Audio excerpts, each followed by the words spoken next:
One big thing is the accountability mirror. You have to start with yourself. So what happened in my life was we start to get, I call it like the rucksack. A rucksack is a pack that you carry in the military and you put all your stuff in it. Your radios, your food, your water, all that stuff you have to carry in the military. That's your rucksack. It's a backpack pretty much. As you're growing up, we all have a backpack. Most of ours, hopefully, is empty, and what we put in it is all the crap we go through in life. That's what is in the backpack for the civilians, and we carry it around with us.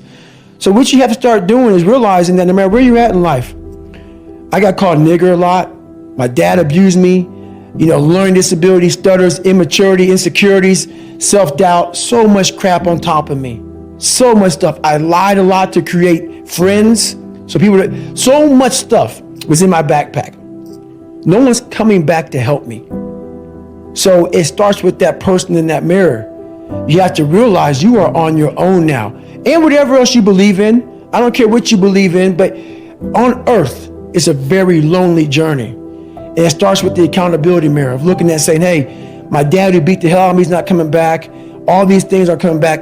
I have to face myself. And you have to own all those things that people may have done to you. Now it's yours. You got to own it. It's yours now to fix the problems that people did to you. It makes no sense. It's not fair.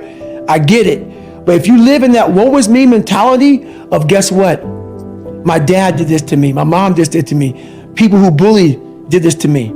You're going to always live right there. You have to figure out ways to move forward because you're not coming back. And it starts with the mirror. And I call it the accountability mirror in the book. If you walk into any kind of event, whether it be physical or mental, if you walk in with already putting that block on your mind of, man, this ain't gonna happen. People go, how did you run 135 miles to Death Valley? How did you run 100 miles with no training? Because I went into it not thinking, I can't do this, man. I went into it with a strategy. I had an open-mindedness. So until your mind is open to the possibilities that I can do this, you would never be able to do it. Once the mind starts to believe it can be achieved, it then, only then, does it start to break down tactically how we can do this. Until then, you're gonna always lose. There's energy all around us, but we think that we have to have it. It has to come externally a lot of times. We gotta have like a TV in front of us, watch somebody, listen to a podcast, listen to a great music. A lot of times in life it's quiet. And those are the times when you want to run and hide. You gotta be able to find energy. You gotta make up games, make up tricks, make up whatever you can to get to the next evolution of life. So taking souls is just another way. It's not about hurting the person you're against. It's about finding a tactical advantage in every situation you physically can to get to the next. You're trying to inch further to the goal line. And you don't want to go. And what is that goal line? The goal line is whatever it is for you. For me, I want to get through Hell Week. I want to get through Hell Week with my head up high, being strong. I don't know what the goal line is for everybody. My goal line has been very different for most people. But you're trying to find energy and strength to stay in the fight, to continue on until you get that second wind. The second wind is coming, whenever the second wind may be for you. It's coming. But what happens is we get so stressed out that the end is so far away that we just can't find another foothold or another handhold, so we jump off the cliff and we just fall. Well, life took me somewhere unexpected. I'm unprepared. It's about 6 degrees out here and I'm underdressed, but guess what? No one gives a f***. You gotta get the in. Sometimes life can really hijack your mind. When that happens to you, you're all up. Your goals, your ambitions, everything is out the window. In life, we all go through different things. Sometimes your girlfriend or boyfriend breaks up with you. Guess what? Get the over it. They no longer want you. Maybe you failed a test in school. You worked your ass off. Guess what? You failed the test. Get over it. Move past it. Learn to not let life hijack your brain. At work, you've been working your ass off for that new promotion. You don't get it. Someone else does. Maybe they kiss better ass than you do. Guess what? Get over it. Life will hijack your mind if you let it. Don't allow all these things to make you a lesser person. You must own your mind. Don't let life own yours. Once you transform yourself, and even though I'm not running from myself, I'm constantly facing myself. I'm constantly battling myself. I'm not running from them anymore. I used to, but now I'm constantly battling them. So now what happens is, once you get to a point in your life where you're able to be on a podcast or be on a TV show and tell everybody how f***ed up you are, I will answer any question you want about me. Anything I did, anything bad, good, ugly, I will tell you. When you get to that point in your life, that's where your real journey begins. And you no longer have to have a small victory to keep you going. You now realize what your purpose in life is. And you realize all this is just part of it. But at first, you need all these different tactics to keep you going because you haven't figured it out yet. Once you figure out that you're in a race amongst billions of people that live in this world, you're in a race by yourself. You have a purpose, and it's your purpose, not everybody else's purpose. It is your purpose and only your purpose, and it's your race. So then you're like, hey man, I'm doing my thing. I'm doing it to the best of my ability. What's next? There's no longer these small increments to get through life. Because once you figure out why you're here, it just becomes a process. Talk about Mr. Dobbs. He's a good friend of mine still to this day. And he went into that place, man, and I knew where he was going. This is my third hell week, and I knew Sean real well, but I knew he was real arrogant. He had a serious chip on his shoulder like I do. I still do. I got to control it every now and then, and it got me in a lot of trouble sometimes. But I knew he had it. I knew that chip on your shoulder not being controlled, it will get you f***ed up, and it cost him a lot going through buds. And I saw the look.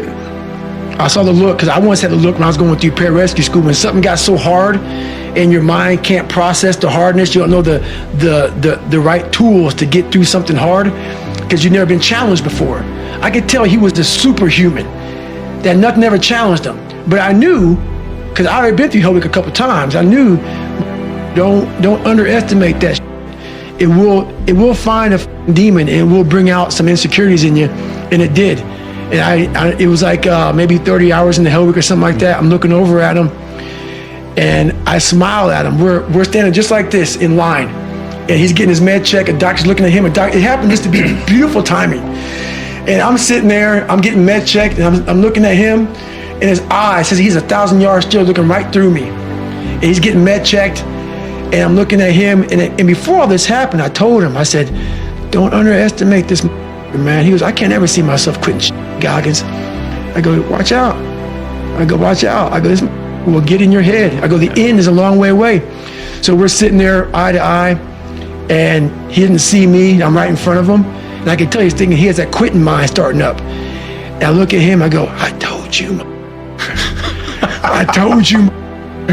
And next thing I knew, man, our car pulls up, and he rolled out. Rings the bell. He rings the bell and he quits. But it was he's a great human being. Hard.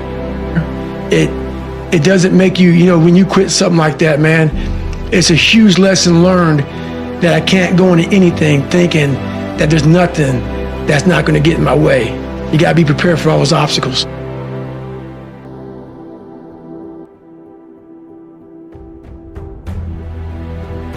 Picked up your book, the thing I loved about it is the amount of effort that you've been through to give us. I'm sure this was suffering too, like writing this book. The amount of effort that you've been through to actually give us detail on your life. We all have different things in our life that have scarred us. We want to act like those scars don't exist. So those scars, like, if you go out and you get cut, that scar is going to be there on your arm. You can go down and look at that cut and say, oh, or that scar and say, oh, that happened from, I was in the kitchen, or what happened. We have the same thing on our brain. I have all these scars on my brain from growing up, from, being abused, from suffering through life, from having a learning disability, from stuttering, from having just a really bad childhood. And so all those memories, I had to cut open that scar and go into it. And that was a hard process for me to do.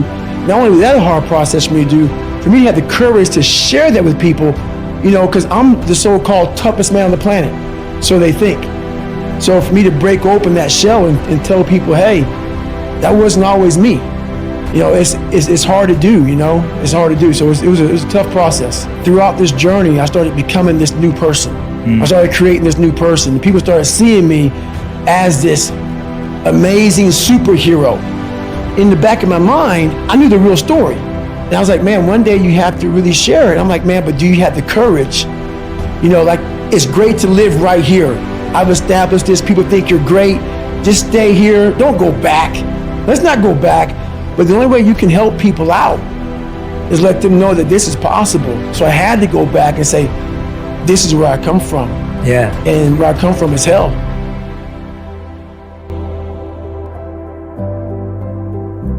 All that shit that I went through in my life to get here today, it is tattooed. It is tattooed in my brain. Every day I wake up, I am constantly battling that person that is like, man, you know, back in the day, this happened to you, man.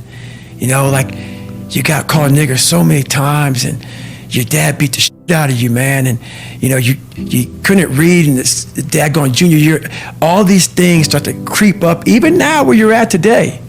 Every day, you're having to constantly battle. It's not as bad as it used to be by any means. Right. But that person's still there. That person always lives. And that's the point about you have to continue to always challenge yourself every day. One thing I'm most scared of in the world is losing touch with the best thing in the world is your mind. Your mindset, how you can picture yourself, how you can focus, how you can drive, how you can put yourself in so many situations, get out of it. Because those headphones we listen to, those phones that we Google to find information, there's so many situations in my life where that shit is not gonna help me. It's not gonna help me. And you're able to just turn that off. So fast, because I know what has helped me. None of that stuff's ever helped me. None of that stuff's ever helped me. What has helped me has been me alone, getting my shit together and being accountable for who I'm not and who I want to be. It's the only thing that's helped me. I coach a lot of people nowadays, billionaires, who call me on the phone and say, man, I'm still missing something. It's because they did what they were good at. And they have this beautiful family, 2-3 houses, cars, everything. Has everything in the world. On the outside looking in, like, my God, man, how can you be unhappy? I walk around with a backpack with all my stuff in it, with no car. Right. And I walk around happiest person in the world. Have nothing. Happy as hell. It's because I found out the whole key to life. It's not in all that. You have to face yourself. So many people live to be 100 years old and they die miserable, having everything, because they never examined. I call it my live autopsy. You never examine this. Happiness, peace, enlightenment, it's all up here, man. It's all up here. And when I start talking like this, people are, man, you know, no, it's the truth, man. Yeah, it is true. It's all up here. You just gotta be willing to go and face it. And that's the hard part.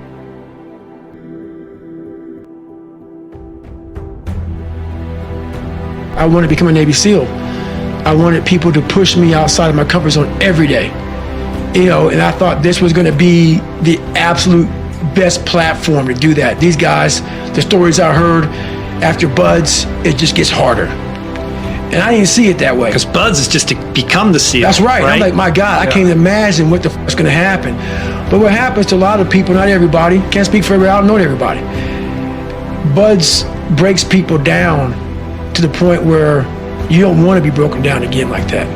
To me, that was exactly the exact starting point for my journey in life. That was the starting point for me. For a lot of people, it's the finish line. And I didn't see it that way for me. So that's where I started becoming uncommon amongst uncommon people, is where I started realizing that you put people on a pedestal that you shouldn't. That you gotta get in there yourself and examine people. See what's really about yourself. So once I got in there and realized, hey, these are just normal people. Yeah, they're a lot better than some. They're able to get through. I know a lot of people who can get through Navy SEAL training. But you know, there's a lot of mystique behind all that stuff. And as you start to go through and you start to break it open a little bit, you know, a lot of hard guys, but you know, I wanted more.